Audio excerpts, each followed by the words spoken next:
আমরা সকলেই জানি বীরভূমের কেষ্টর খেলা চলে, কিন্তু সেই কেষ্টর এখন তিহার জেলে। তাহলে সেখানকার ভোট প্রচার হবে কি করে? প্রশ্ন তো সকলের মধ্যেই। কিন্তু হ্যাঁ, এবার তৃণমূল কংগ্রেসের পক্ষ থেকে বীরভূম লোকসভা কেন্দ্রের শতাব্দী রায়কে প্রার্থী করা হলো। এবার বীরভূম থেকে লড়বে বিশিষ্ট অভিনেত্রী তথা লড়াকু মহিলা শতাব্দী রায়। আর তা নিয়ে রাজ্য রাজনীতি উত্তাল। প্রতিটা জায়গায় বিরোধী থেকে শাসক দলের নেতাকর্মীরা দেওয়াল লিখনে ব্যস্ত। এদিন দেখা যায় বীরভূমের শতাব্দী রায়ের সেই একই চিত্র। তার সমর্থনে শুরু হয়ে গিয়েছে প্রচার ও দেওয়াল লিখন। আর সেই দেওয়াল লিখনে লেখা ছিল তিহারে বসেই খেলা হবে। আর তাকে ঘিরে শুরু হয়েছে জোর জল্পনা।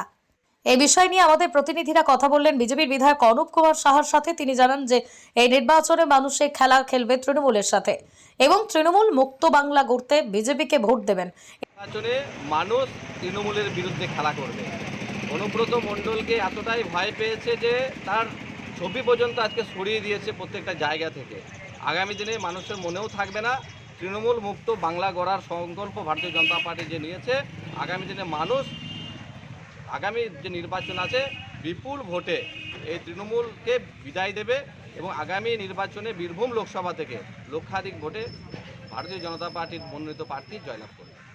এর পাশাপাশি বিশিষ্ট অভিনেত্রী তথা লড়াকু মহিলা শতাব্দী রায় কি বললেন শোনাবো। শোনো, প্রথমত দেয়াল লিখন যেটা হয় সেটা প্রত্যেকে কোনো আলাদা করে সিলেবাস বা কোনো লেখা থাকে না।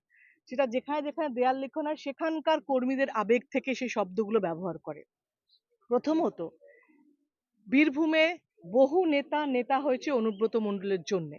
সুতরাং তারা যদি সেই নেতার কাছে কৃতজ্ঞ থাকে, সেই কৃতজ্ঞতা বোধ থেকে যদি ওরা দেওয়াল লিখন লেখে, এর মধ্যে কোনো অপরাধ নেই। দ্বিতীয়ত, সারা ভারতবর্ষে বিজেপি যদি ইডি সিবিআই কে দিয়ে ভোট করাতে, ভয় দেখিয়ে ভোট করাতে পারে, যদি আমাদের কর্মীরা কেউ লেখে খেলা হবে, তার মধ্যে কোনো অন্যায় নেই, সেটা ঠিকই আছে। খেলা তো হবে সবসময়, আমাদের স্লোগান এটা খেলা হবে তো না।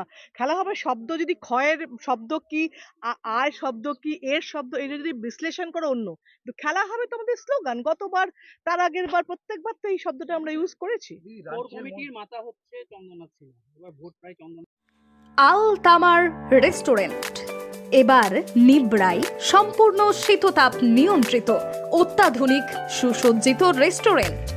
এখানে থাকছে আরাবিয়ান মান্ডিতে বসে লাঞ্চ এবং ডিনারের সুযোগ।